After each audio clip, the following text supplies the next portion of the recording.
Hey, I'm not sure if you know about this, but I was a speaker and a trainer for Google for nearly 6 years. In addition to this, I've been a coach through a lot of my career, helping small business owners and entrepreneurs improve their businesses. But now with ADHD, I've learned a lot about helping other wise squirrels like me. Check out the link at wisesquirrels.com/coaching and book a free session with me to see if I can help you. I have a feeling I can. We look for evidence. So if I wanted to look for evidence, am I stupid? Am I a troublemaker? Am I ungenerous? Whatever we call ourselves, you're always going to find evidence, no matter what you ask. So if I said, am I smart? I'm going to find evidence for that. If I say, am I stupid? I'm going to find evidence for that. No matter what you ask, so you have to be careful. If you ask the negative questions, you're going to get negative, evidence that's negative.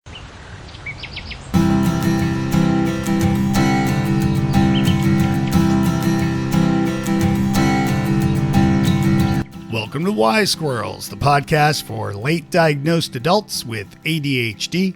I'm your host, Dave Delaney. I am delighted today to introduce Dr. Ellen Langer. She's a pioneering social psychologist and researcher who earned her doctorate in social and clinical psychology from Yale University. She became the first woman to gain tenure in Harvard's psychology department, and she's often called the mother of mindfulness, and you're about to find out why. Dr. Langer has also authored 12 books and over 200 scholarly articles, and her groundbreaking studies on mindfulness and health and aging continue to influence both science and society. And her most recent book, The Mindful Body, has been called a game changer in how we think about health and well-being. I am also excited to share that I'm going to give away 2 copies of her book. Just head over to wisesquirrels.com for details on how to enter that draw. You're known as the mother of mindfulness, which I absolutely love. And I've had a lot of great guests on the podcast talking about mindfulness, but also meditation. And I know you think of that a little differently. So that's one thing I would love to jump in on is. Yeah, it's a good place to start. By the way, I did some of the very early research on meditation. It's just that mindfulness, as we study it, it's not a practice. It's a way of being. All you need to do is actively notice new things or new things about the things you thought you knew. And then you'd see, gee, you didn't know it as well as you thought you did. Now, what happens is because we're so certain, we're not noticing. And we're not aware that we're not there because we're not there to be aware of not being there. So essentially 50 years of research has shown me that virtually all of us are mindless almost all of the time. Yeah. And it's very easy to become mindful. Meditation is a practice. So you step out of the world for 20 minutes twice a day, do your practice. Meditation isn't mindfulness. Meditation is a practice you undergo, hopefully, to result in post-meditative mindfulness. Mindfulness, as we study it, is immediate. So let's say you were to visit me at my house. So, Dave, you've never been here. You don't have to practice anything. You'd walk in, everything would be new. You'd say, oh, did she do that painting? What is that strange thing over there? All right, you would clearly notice. Now, 2 ways to become mindful. Is a top down and a bottom up. Top down is general, okay, which is to recognize that uncertainty is ubiquitous. There is no situation where we should be certain. All right, everything is always changing. Everything looks different from different perspectives, so we can't know. All right, so that way you approach every situation as if it's new. Now, people, don't fully appreciate that. And if I'm doing this in person, I'll embarrass somebody. So let me embarrass you, Dave. So The one fact people think they know that they're absolutely sure of is how much is 1 + 1. So, Dave, how much is 1 + 1? 2. Okay, right. That's what we've been taught. So now you tune out, right? But it turns out 1 + 1 is not always 2. If you add one pile of laundry plus one pile of laundry, 1 plus 1 is 1. If you add one cloud plus one cloud, 1 plus 1 is 1. Right. And it turns out that even if you are just doing it in terms of arithmetic, 1 plus 1 isn't always 2.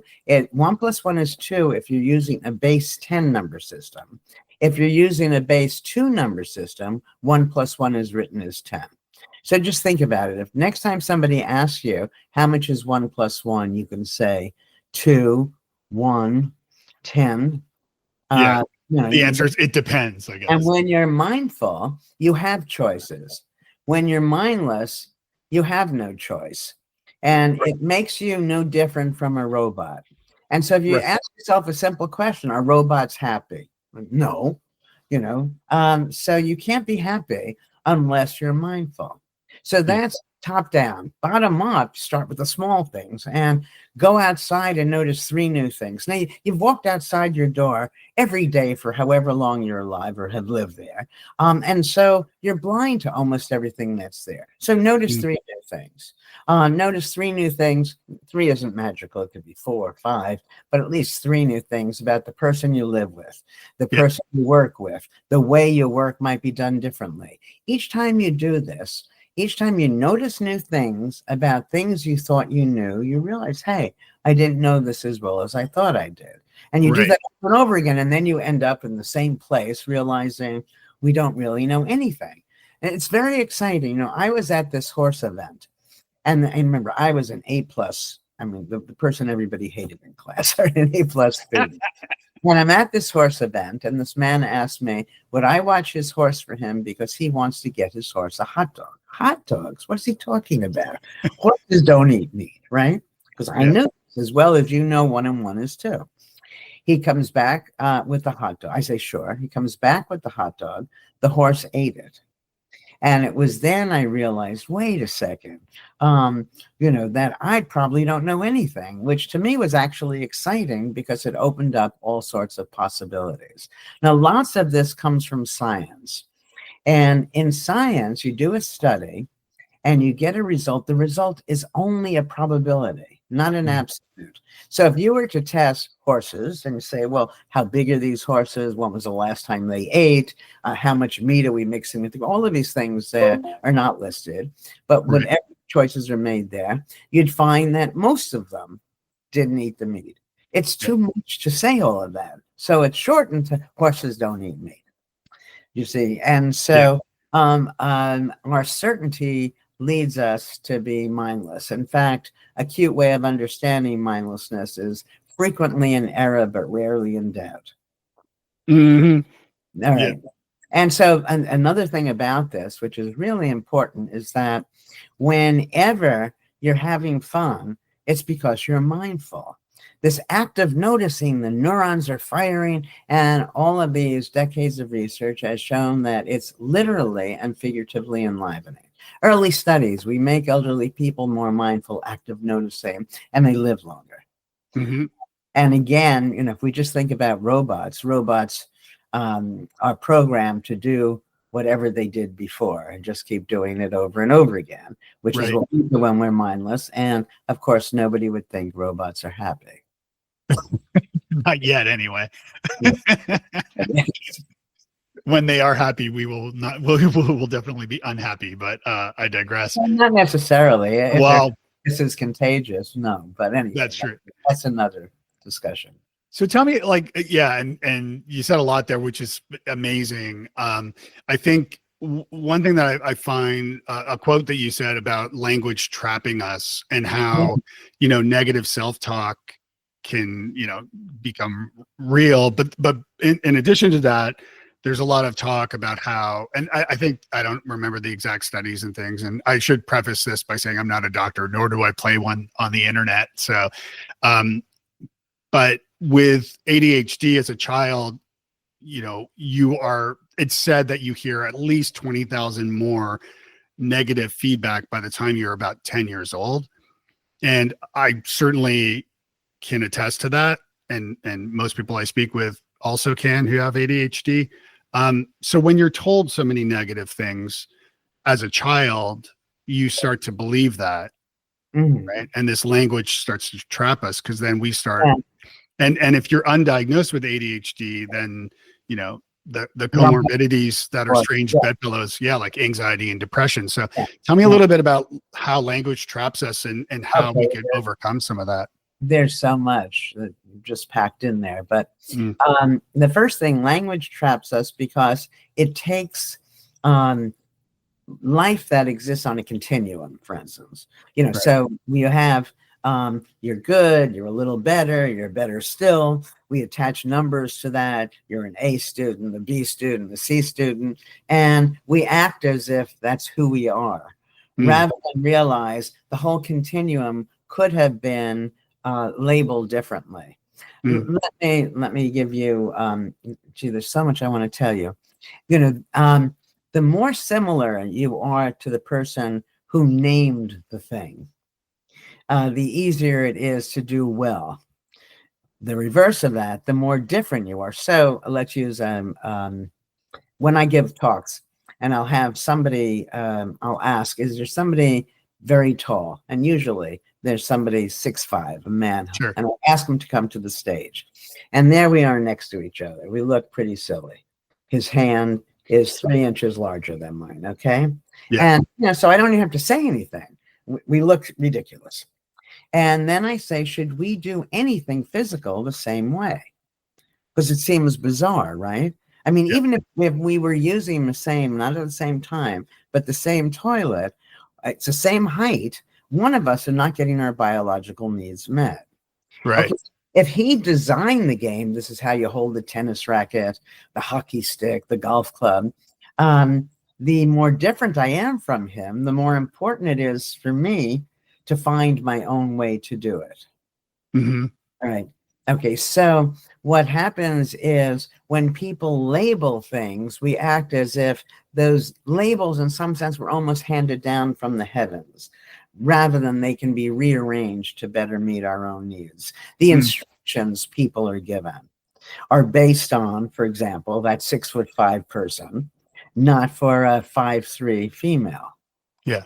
Very different, because if I designed the game, or this furniture or anything, he'd have difficulty fitting into it, right? Right. And then he would feel there's something wrong with him. So the point is, very often when we're led to believe there's something wrong with us, it's just that we're different from whoever wrote the rules. Mm-hmm. All right. So if you're talking about ADHD, how quickly is one supposed to switch topics? How many things is one supposed to notice? There are no rules for this, but if the person who wrote the rule, lays out a plan, and you differ from that, like me and the 6'5" person, you're going to suffer. Now, the problem is, once we put ourselves into a category, or somebody puts us into a good category, into any category, linguistically, right? And we want to see, do we fit in that category? We look for evidence. So if I wanted to look for evidence, am I stupid? Am I a troublemaker? Am I ungenerous? Whatever we call ourselves, you're always going to find evidence, no matter what you ask. So if I said, am I smart? I'm going to find evidence for that. If I say, am I stupid? I'm going to find evidence for that. No So matter what asking, you ask, so you have to be careful. If you ask the negative questions, you're going to get negative, evidence that's negative. yes. So that's the first most important thing. And so two things when you're talking about any special population is to realize that everybody in the world is different. Some people have decided what the rules are, and we're supposed to all fit into that. Imagine, so I was in Vietnam many decades ago, and the Vietnamese are tiny people. And so the furniture is tiny. And, I'm not big, but still I couldn't comfortably sit in the chair that I was trying to sit in. You see, so now what am I likely to do is to think, what's wrong with me? I'm, different from everybody else, rather than realize all I am is different from the person who decided the size that chair should be. Right. Okay, is any of that clear? It's absolutely clear. So Uh, let's say an office has tiny chairs and you've been hired at that office and you've got a job now, but you're unable to fit in that chair, so to speak, right? Using yeah.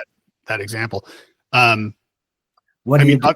yeah, what do you do? I mean, What you do, the first thing is that you recognize that, and the only problem you have is that you're different from the person who designed, in this case, the furniture or the rules or anything else. The right. second is, once you realize, and this is a harder one, realizing that everything that is was at one point a decision. Yes. Somebody decided how it should be, what we should do, what we should eat, how fast we should walk, whatever it is.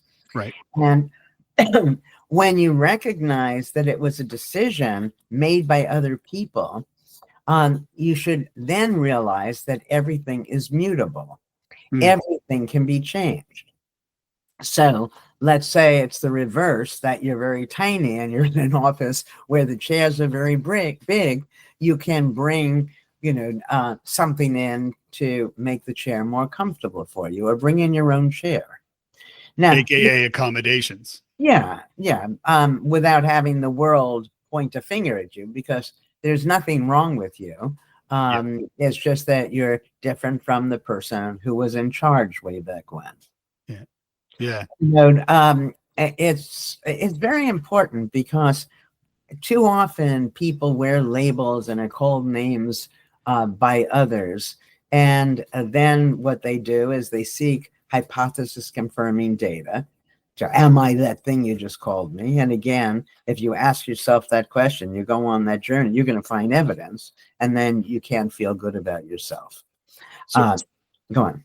Sorry to interrupt. So part of the journey of a late diagnosis of ADHD is you start to the way I explain it is I start looking at my life through the lens of ADHD. So understanding my neurotype, understanding that there are, things that come along with ADHD. And of course, no two people are the same, but it is an acronym. There are some consistent things and different presentations of ADHD, of course, as well. But so as I look through my moving forward, I feel like this is kind of Dave 2.0 now. Like I feel better about myself because I understand my quote unquote operating system, as I call it. Yeah. And I know, there's dangerous places where people can fall too far into like reflecting on the past and what those stories tell them. And, I could have done this or should have done that, but putting that aside, moving forward. Let me interrupt you, Dave. Yeah. I mean, there are 2 points there, and there's no easy answer. That sometimes when you get a diagnosis, thank goodness, now I know, it's not me in some sense. It's whatever this diagnosis says that I am. Yeah. But the downside of a diagnosis is that we don't typically try to change. We accept the diagnosis. So for example, we do this on the other end of things. One of my favorite annoyances. We have some people who are called super tasters, and we have super memorizers, and super duper, whatever these people are. And it suggests implicitly that the rest of us can't do this. Right. You don't even try to improve your smell, taste, memory, whatever it might be. Yeah. So that's the positive inside out version of this. Now, if you accept a diagnosis, there's a way to get the best of both worlds. Okay. So you start off and you say, yeah, I've got ADHD, but okay, doesn't mean all my life I have to have ADHD. Doesn't mean the degree to which I have ADHD has to remain constant. We did a study many years ago that speaks to all of this.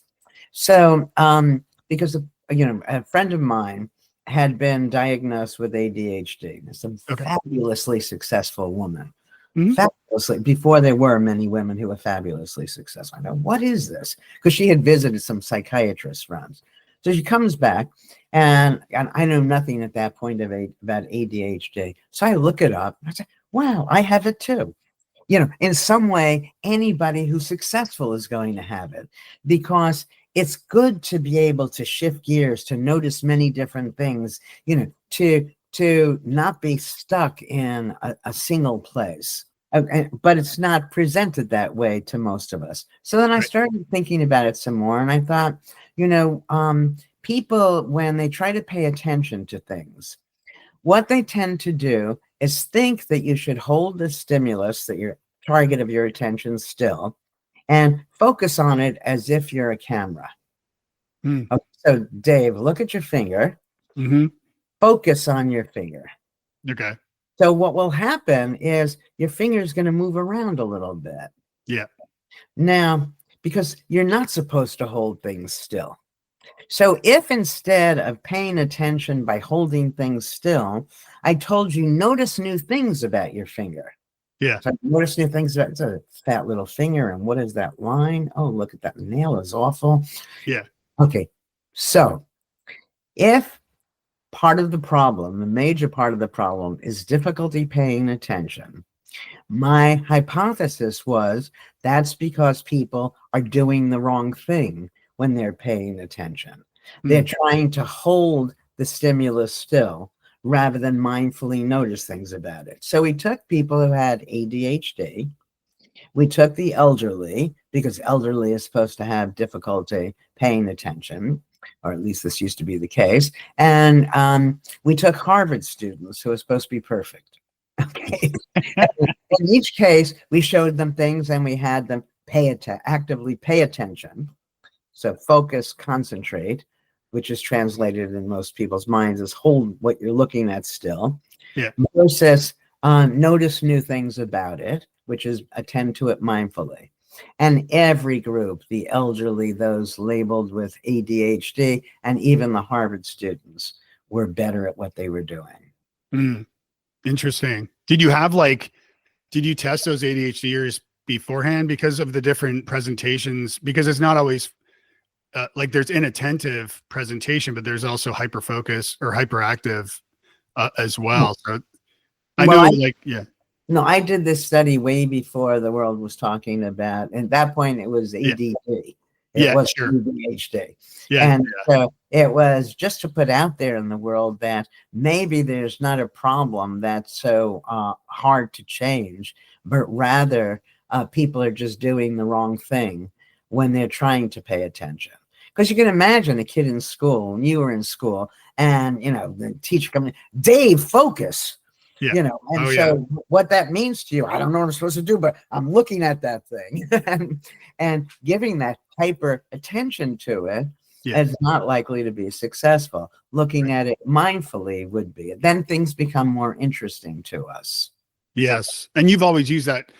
I love how you talk about mindlessness and mindlessly, because I stole it from you, because that's the contrast, I think, with mindfulness, is that if you're not being mindful, you're being mindless. And I heard that first from you. Or the other. And the consequences of being mindful are extraordinary. I mean, we have no matter what it is you're trying to improve. So here in these early studies with ADD, we find that we're able to improve people's attention. They become more charismatic. They become healthier, happier. 50 years is a lot of time to stick in different measures. And so we measured almost everything. And, and if you think about it, if you're going to show up for something, then show up for it. Be there. And when you're mindless, you're not there. You're, being where you were in the past, bringing that to the present. And so when you're mindless, you're assuming that everything is the same as it was before. So you're going to respond the same way. You're not noticing anything new. You're not aware of context, perspective.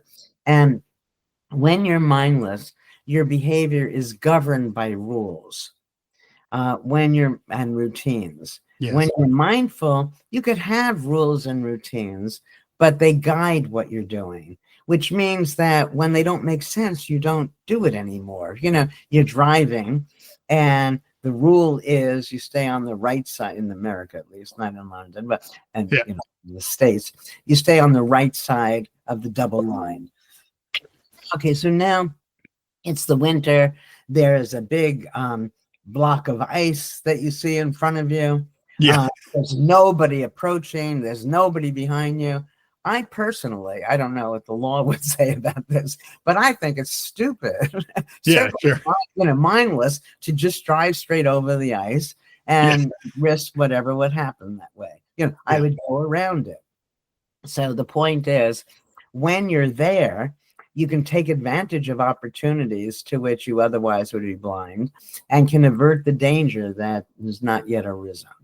Yeah, no, that makes sense. I do want to talk about the mindful body, but before we jump into that, or maybe it ties into that a little, but you've done a lot of studies around time and the perceiving time and things like that, and how with ADHD, one of the often side effects or comorbidities of ADHD is what people call time blindness, where you just completely lose track of time, where days or hours or months even go by like lightning fast, or painfully slow. Like, for example, we often, a lot of people are always looking for the flow. They're trying to get in the flow. ADHDers have no problem getting in the flow. It just sometimes that hyper focus is focused on the wrong thing. It's decided what the right thing is. Well, if your bank account isn't showing enough digits, then obviously you need to be working more rather than playing, or rather than, even in a way, this podcast has been sort of that for me too, but it's a labor of love, of course. And that's why we're here. Talk a little bit about time, though, like how. Wait a second, before we do that, let's go back to language. Yes. I have so many almost earth-shaking findings over these years. We can talk about them. The one thing that was more important to me to come to than any of the others was the very simple, in some sense, understanding that our behavior makes sense, or else we wouldn't do it. It's just that simple. And that with ADHD, or just a kid in school who's mischievous, you don't have to have any diagnostic category, that if the teacher is talking and that child is not paying attention to the teacher, that child is called distracted. Mm-hmm. I would call the child otherwise attracted, which is very different. If you have the power, I have the problem. And so imagine, for instance, I'm blocking for a second on his name. Who wrote Concilians? Oh God. Yeah, I'm blocking too. Yeah. Sorry. Okay. Yeah. Let's say so you're in school and you're bored by what the teacher is saying, and you're noticing ants on the floor, but really noticing them. Yeah. Is that a distraction? Well, it could become, a major life's work for you, to teach the rest of us the way ants are not that different from people, and we can learn something from their group performance or what have you. All right. So if they say that anybody who is distracted is instead otherwise attracted, it changes the whole feeling of what's going on. Right. Because you see the value judgment there, that rather than attend to these interesting ants, I should pay attention to this teacher. Why? But I mean, the education system isn't designed for. No, it's not, but perhaps it should. Yeah. I think that, these are the places that are teaching us 1 + 1 is 2. Yes. Which it's not all the time. Right. And so I think that the schools now, I'm working on changing this, are largely responsible for our mindlessness. And I think that in some bizarre way, the child who has ADHD is going to be saved from this, rather than just dutifully tune out the world and think that they know it. We do so many things that are bizarre. I don't know if people talk about dyslexia anymore, but in the past. So sure. Somebody who's dyslexic has a reading disability and might switch letters around. So, you may see dog as God. Okay. So now if you were given a page to read, and a typewritten page, let's say, has 200 words on it. Maybe it has 250. It doesn't matter. Yeah. The child or adult that's dyslexic might get 2 of those, maximum 5 of those words wrong. That means they got 195 of those words out of a 200 correct. Yeah. It seems bizarre to me to then talk about a problem. And we have data where with kids from decades ago who are labeled as dyslexic, turns out that they're more mindful, just as a left-hander would be, because the world is geared towards people different from us. Yes. So we don't quite fit in, so we can't take everything for granted. So we stay tuned in, Right. which does good things for us going forward. Yeah, that's interesting. Yeah, I'm totally on board with your school, so or new form of education, because yeah, no, I think you're spot on there. I think it's interesting that, like, what I've learned with, obviously along my own journey with ADHD, and how as an adult, especially somebody who's late diagnosed, you're trying to find strategies to get the work done in the day that you're working to do, and meet the deadlines, and oftentimes fitting into, a quote unquote neurotypical world, because it's not, you can't just choose, right? I know there are companies now with departments for neurodivergent staff, which is fantastic, because they see that their talents and what they bring to the table that's maybe a little different, maybe thinking outside of the box and all the other kind of associated cliches, like that. But yeah, what I think that part of the stress that people who are given a diagnosis, many diagnoses, not just ADHD, is that it leads to self-doubt and then negative self-talk. Yes. And, so the same is true for an older population. So you get to be my age, my friends constantly are worried, are they going to have dementia because they forgot something? Yeah. And so if you're in a situation, especially if you're in a learning situation, as kids with ADHD, and you're afraid you're not going to be able to learn it, so you're talking to yourself about all the problems you're going to have rather than actually doing the learning and setting yourself up for failure. So that simple thing that I said, I want to underscore it, Dave, because I really think it's important, is for people, no matter what the world, however the world diagnoses us, for us to realize that what we do makes sense to us, or else we wouldn't do it. Yeah. And if we can feel comfortable with that, then that works against all of the negative self-talk. Yes. And so, this will be kind of fun. We have a world that wants to teach people that what you should do is say, please, thank you, and I'm sorry, and whatever, please forgive me. And some of these words, the forgiveness, is actually misleading. So let me explain this to you. I was asked to give a sermon in one of the Harvard churches.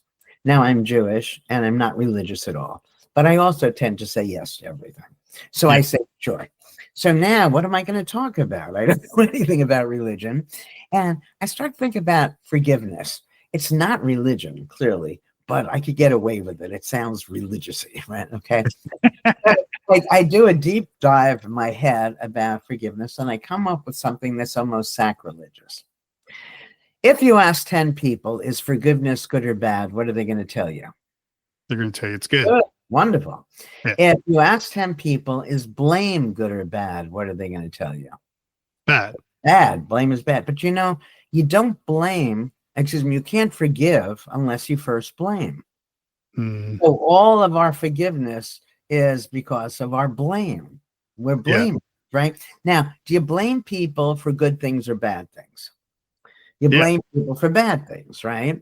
Yeah. But things in and of themselves are neither good nor bad. It all depends on the way we view them.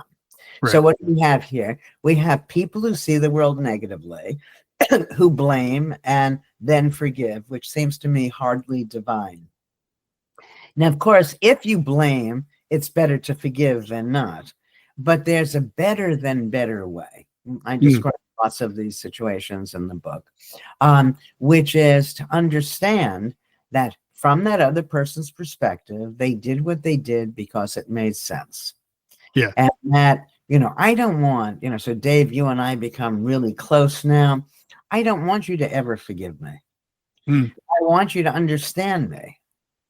All right. And, and if you understand that what I did make sense, that would obviate the necessity for any blame. I don't think, in other words, that all of us are in very important ways very different one from the next. And that if you thought what I thought, excuse me, if you felt what I felt, you would do what I did. Yes. So if you were in the exact same circumstances with things relevant to you, it's a very different kind of world. It's the world that I want to create is a world without all of these judgments. And you don't judge yourself poorly, and then you don't judge other people. So, for example, excuse me a second. Yeah, no worries. So I am extraordinarily gullible. So I go to you, Dave, please help me not be gullible. And we look back over the times I was, okay. And we both agree I shouldn't be gullible. But no matter how much I want to change, I will always, or most of the time, still be gullible. Because going forward, no one says, gee, now I'm going to be gullible. What am I doing going forward? I'm being trusting. And I value being trusting. And as long as I value being trusting, there are times I'm going to seem gullible. You are so damn inconsistent, it drives everybody crazy. Yeah. We try to change you. You try to change yourself, but you're going to fail. Why is that? Because from your perspective, you're being flexible, not inconsistent. Now, you can't say that you're flexible unless it's inconsistent. I am so impulsive. Oh, God, I hate myself for it. But as long as I value being spontaneous, there are times I'm going to seem inconsistent. So you understand what I'm saying? Going forward, no one wakes up in the morning and says, today I'm going to be gullible, impulsive, nasty, I'll overeat, attend to things poorly. So what are we doing? And it turns out each and every negative description for ourselves has an equally strong positive alternative. So, in a little study we did way back when, we gave people about 200 of these behavior descriptions. So things like impulsive, gullible, inconsistent, whatever. And people were told, circle those things you keep trying to change about yourself, but you keep failing. So for me, gullible, impulsive. Okay. Then you turn the page over, and in a mixed up order are the positive versions of these words. So now we're asked, we ask our participants, circle those things you really value about yourself.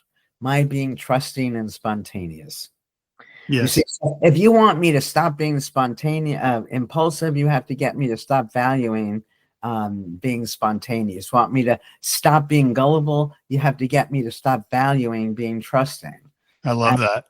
And then what happens is, you probably don't want me to stop because you two, basically probably share the same values. Yeah. And, so that's the way we become easier on ourselves. And if we follow through with other people, easier on other people. And then it all sort of unfolds more naturally. And we appreciate people. We appreciate the things that they can do, better than we can do. It doesn't matter what label they're given. As I said before, the person who is dyslexic in our research turns out to be more mindful. Yeah. So it's good or bad to be dyslexic? Well, it's like everything else. It depends. Yeah. We have to share our strengths is the point. Yeah. And I love what you're saying. And I've got a couple questions. Like one is about, and I've heard you talk about, like setting timers all over the place. So you remember to be mindful in moments. Yeah. But also with ADHD, because it's something we're born with, because, 99%, and because it is something that because we lack dopamine leads to addictions and excess. I mean, Oh, oh, the studies have shown that Dr. Russell Barkley, who's like sort of the probably the most renowned person in ADHD research, found that with your life expectancy is up to 13 years less but we with don't know why. with undiagnosed and untreated ADHD, right? If So if it's you don't know, undiagnosed, how could they gather the data I to don't know I if they died prematurely or not? I know he's done like he's studied multiple studies on this, and he's been in this space forever. So in this section, I made a mistake. I said that with undiagnosed and untreated ADHD, your life expectancy is 13 years less. I got a little flustered in the moment and didn't get a chance to backtrack and point out that that is incorrect. But the fact is as important, and it is that with undiagnosed and untreated ADHD, your life expectancy can be up to 13 years less. But with treatment, that can change everything. And so I do encourage you to check out wisesquirrels.com/life, where you can read more about that study and that commentary from Dr. Russ Barkley. Okay, let's get back to this. So, but it makes sense to me because I used to, when I was younger, I would drink like a fish. I'm 5 years sober. I used to smoke like a chimney. I would eat all the food on the table.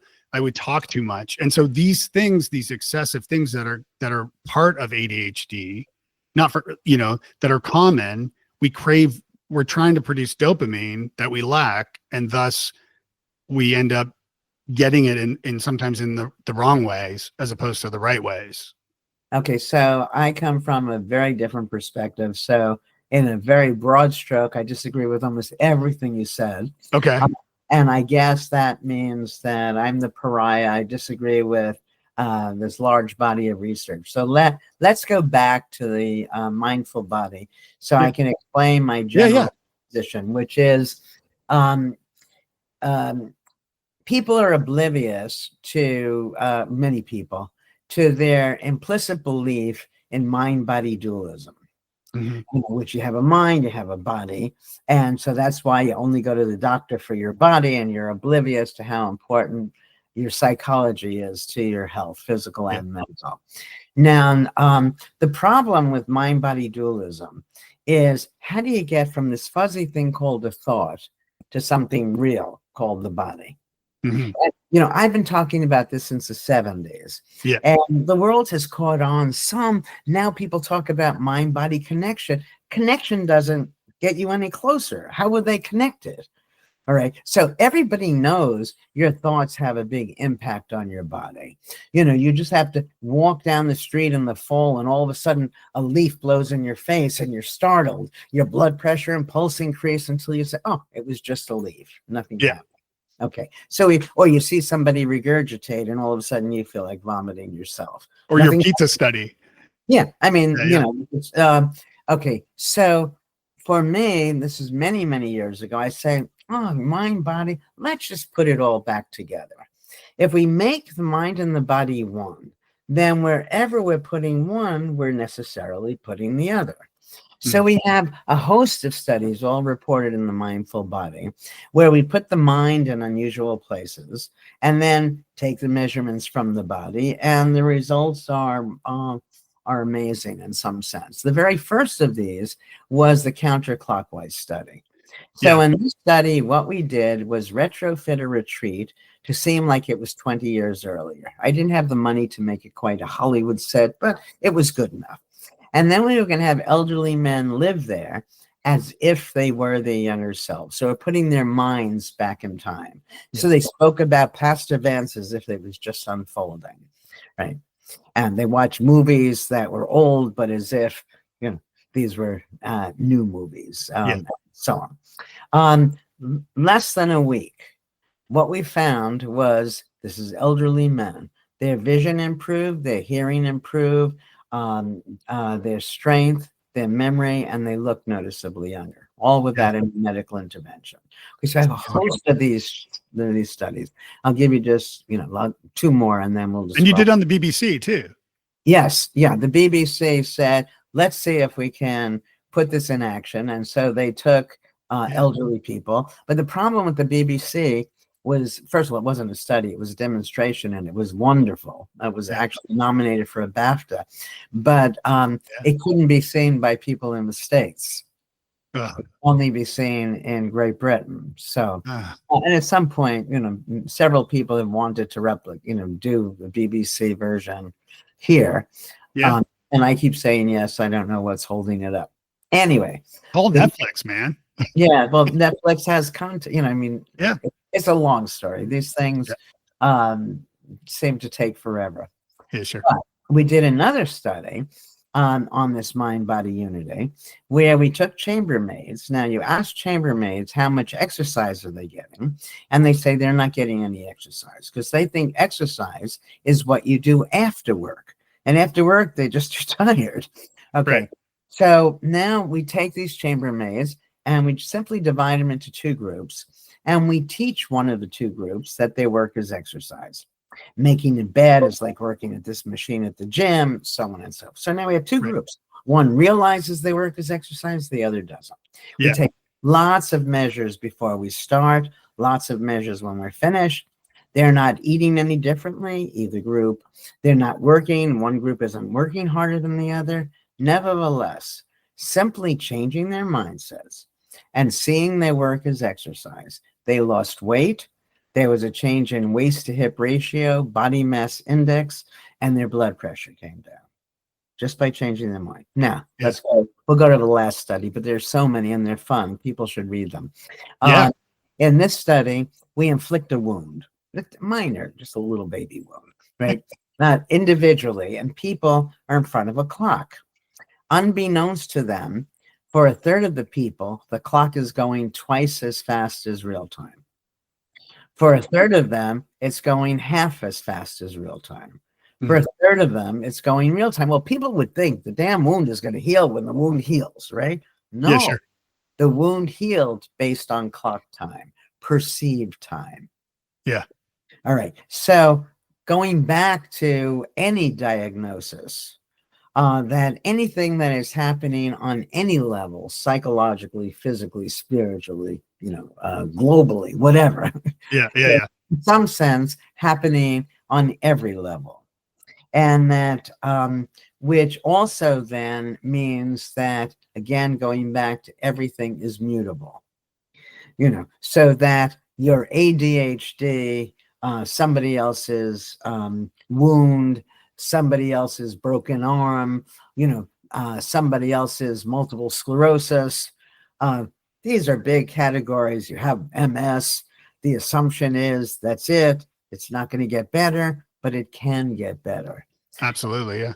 Diagnosis to say, okay, I'm not crazy, that I have these symptoms, other people have it too, but recognize even without medical intervention, there are ways of moving things forward. Now, so we did something that I call attention to symptom variability. That's just a way of saying mindfulness, right?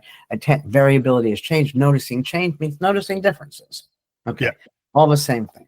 So when you're given a diagnosis, what most people assume, let's say, with MS, for example, anything doesn't. Some people think they're stressed all the time. They're in pain all the time. They have ADHD. Nobody has anything all the time. Okay. But because we think we do, we don't pay any attention to the times we're okay. The times, in other words, Dave, you have ADHD. There are times that you're able, without medication, to pay as the same sort of attention as those of us who are best able to pay attention. But you don't notice those, right? All you notice is, there it's sneaking up again. It's that hyperfocus. Right, exactly. There's the word I saw as backwards. I'm always stressed, because the times you're not any of these things goes unnoticed. Yes. So we call people periodically and we say, okay, so how is the symptom right now? And is it better or worse than the last time we called? And why? That's the important question. Look for why now am I better? Or worse? Okay, so several things happen when you do that. The first thing is that people don't feel quite as helpless. They don't feel, I've got this diagnosis, It's, going to control my life for a lifetime, right? There are things I can do. Second, as soon as you notice, hey, right now, I'm not experiencing whatever that thing is. So that feels good because you thought it was steady state or just getting worse and worse. Yeah. Then when you add in, why now is it different from before? And that's a little harder, but that engages us in a mindful search. And that mindfulness itself is good for our health. That's when the neurons are firing and we're coming alive and growing and being stronger and what have you. Mm-hmm. I believe you're more likely to find a cure if you're looking for one. Okay, so we do this. We call people periodically in the course of the day, then the next day, sometimes over 2 weeks. And we find enormous improvement in an amelioration of most of the symptoms for multiple sclerosis, Parkinson's, chronic pain, arthritis. We did stroke, what have you. And there's no negative consequence from this. There's no side effects. Well, I mean, there's one thing that I'm curious about here, which is that because ADHD is a neurotype and like a stroke is a condition or not, it's something that has happened, where ADHD is like an actual, your brain is like, there's a 3-year delay in the prefrontal cortex. MS or Parkinson's. Are you born with that? I don't even know. Well, you didn't get diagnosed for your ADHD until late in life, right? Yeah, but everything I understand is that you were born with ADHD. So it's the brain, it's the way your prefrontal cortex, right? I think that, clearly if somebody manifests something, it's easy to say it was always there hiding. I don't know how we would demonstrate that. I don't think that when we take newborns, before they do anything, we're able to say, this kid is going to have ADHD. Yeah. Or he's got this really bizarre case of ADHD that's going to masquerade until he's in his 40s. I think. Well, it's interesting because even if you want to buy, and I can't discount research that I'm not, I haven't read and what have you. Yeah, sure. Okay, another interruption. Forgive me for this. Langer seems to compare Parkinson's and MS with ADHD in the discussion here. It's clear to me that re-listening to the interview, she doesn't know enough about ADHD specifically. She does mention here about not being knowledgeable about research that she is unfamiliar with. So I wanted to point that out. She does say that. We know that for most of us, we are born with ADHD. So I did want to mention this. She mentions that at times we don't have the symptoms of ADHD, which I can agree with to an extent, but to question where we still have ADHD at these moments, it seems naive to me, and honestly, I don't know the answer. According to the DSM-5, ADHD is diagnosed when a person shows a persistent pattern of inattention and or hyperactivity, impulsivity that interferes with daily functioning. So to qualify, children up to age 16 must display at least 6 symptoms, while those 17 and older need 5 or more, with symptoms lasting at least 6 months and beginning before the age of 12. So these behaviors must occur in 2 or more settings, significantly impact academic, social, or occupational life, and not be better explained by another condition. In adults, diagnosis focuses on confirming that symptoms have been present since childhood, even if they were overlooked at that time, and that they continue to impair work and relationships or daily responsibilities. And of course, this is how I was diagnosed with ADHD at 50. Okay, let's get back to this. But regardless of the research, there's no research that can be done that can prove one can't. Okay, all you can do in research is say, this is what it looks like now. Yes. It doesn't mean, and what I'm suggesting is that for any diagnostic category, there are times where we don't have the symptoms. Mm-hmm. What's happening when we don't have the symptoms? Do you Right. still have the disorder? And so I'm saying, let's take advantage of the moments when we don't have it and see if we can expand it. So, to make it clear but ridiculous, let's say you are watching, I call you, 3 times a day at random times, and we find that, at 3 o'clock you're a little better, and then you discover it's because you had an energy bar. Okay. Well, so now we know, tomorrow have an energy bar, but have it at 4 o'clock and see, or 2 o'clock and so on. And energy bars just speaks to the insanity of language in some sense. When I was your age, we used to call them candy bars. Okay. Right. So Yeah. candy bars are bad, energy bars are good. And Right. but the larger message in that is, who's to say what we do isn't serving some positive purpose. Oh, yeah. And we want to, now that doesn't mean that, go back, you're in the classroom and you're fascinated by those ants on the ground. It doesn't mean you should be rude to the teacher or that you shouldn't pay attention to the teacher.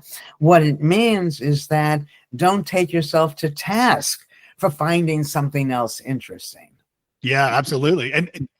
And just, and I'm watching time, making sure we're mindful of that. So for you, but so as far as like strategies for folks to do, like to be more mindful, throughout the day, let's say, what are some strategies to do that, to think, because I love the examples and the studies, obviously, that you've done. I mean, you've dedicated your whole, career to this, and it's so impressive. What are some strategies, regardless of your neurotype, what are some strategies that somebody that, adults can do? Sure. I mean, it's the same for all of us. Yeah. And I think that what we need to do is get off automatic pilot.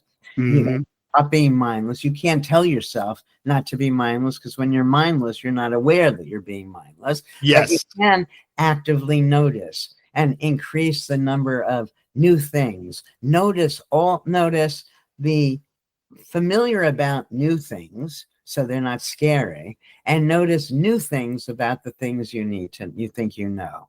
Yeah. Recognize that everything that is was just a decision. That means it could be different. And so you then can make it better meet your needs. You don't have to be a victim. Most of us suffer enormously from stress. And stress, when we're given a diagnosis and feel belittled by it, or will people notice, will they ignore us, and so on. But without these major diagnoses, everybody I know is stressed, because I say these things all the time. So the first is a very simple one-liner, which is, next time you're stressed, ask yourself, is it a tragedy or an inconvenience? And it's almost always just an inconvenience. So then already, you breathe more easily. Events don't cause stress. What causes stress are the views we take of events.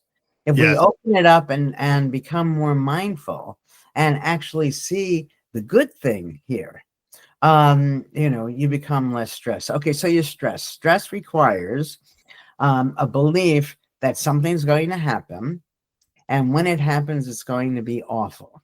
Let's take both of those. First, we can't predict the individual case, even though most people think we can. So just ask yourself, what are 3 reasons why this thing might not happen? So first you start off, it's going to, oh my God, he's going to leave me. I'm going to fail the test. Whatever. And then 3 or 5 reasons why it's not going to happen. You'll already feel, well, okay, maybe it won't happen. Now is the harder part. Let's assume it does happen. How is that actually a good thing? Everything can be understood as an advantage. All right. And so as soon as you do that, then, you're no longer stressed. But whatever happens, it happens. I was explaining this on a podcast, Dave. This was so funny. And as an example, I said, let's assume that all of a sudden the internet goes out. Some people, oh my God, I'm in the middle of to me, okay, I'd go have lunch. Now, the funny thing was, then the internet went out. And I hope you had some cash. I did go and have lunch. Most things just don't matter. As you get older, When you're 2 years old, you scrape your knee, you're crying bloody murder. You're 5 or 7, and Johnny is 7 years old. It's like Johnny or Janie doesn't send you a Valentine, and oh my God. And you're 13, 15, you have pimples. Oh my God, my life is, and it keeps going. And Yeah. at some point, you get old enough to say, all right, it's all nonsense. And it just doesn't matter. And there's another way of, it's not accepting something bad. It's recognizing that whatever it is brings along the other side of it, which is an advantage. Oh, I had this big tennis game and I wake up and it's raining. Okay, that's good.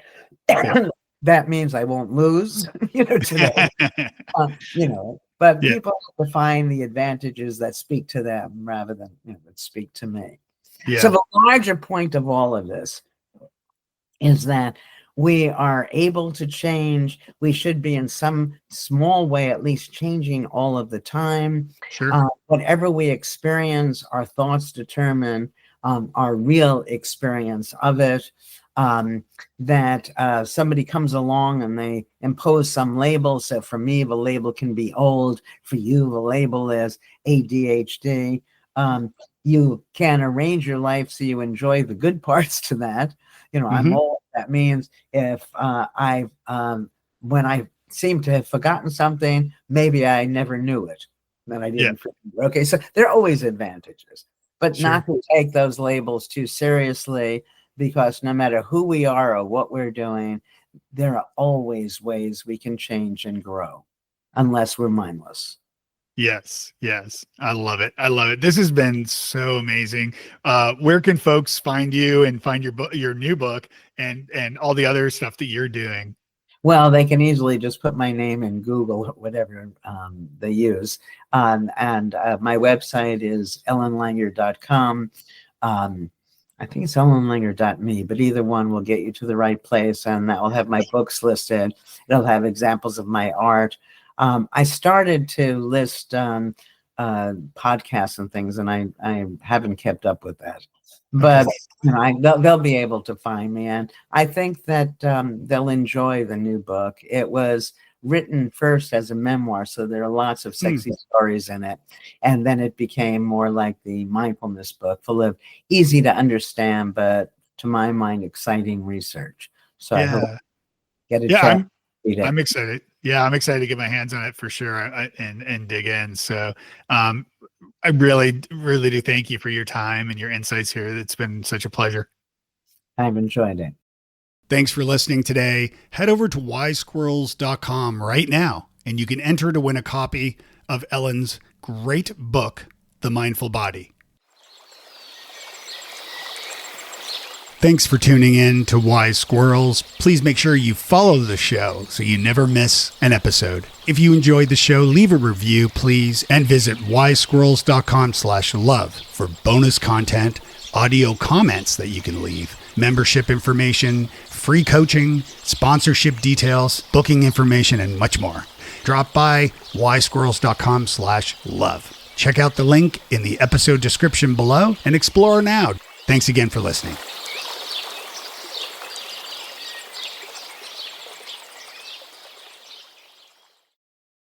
Hey, I'm not sure if you know about this, but I was a speaker and a trainer for Google for nearly 6 years. In addition to this, I've been a coach through a lot of my career, helping small business owners and entrepreneurs improve their businesses. But now with ADHD, I've learned a lot about helping other wise squirrels like me. Check out the link at wisesquirrels.com/coaching and book a free session with me to see if I can help you. I have a feeling I can.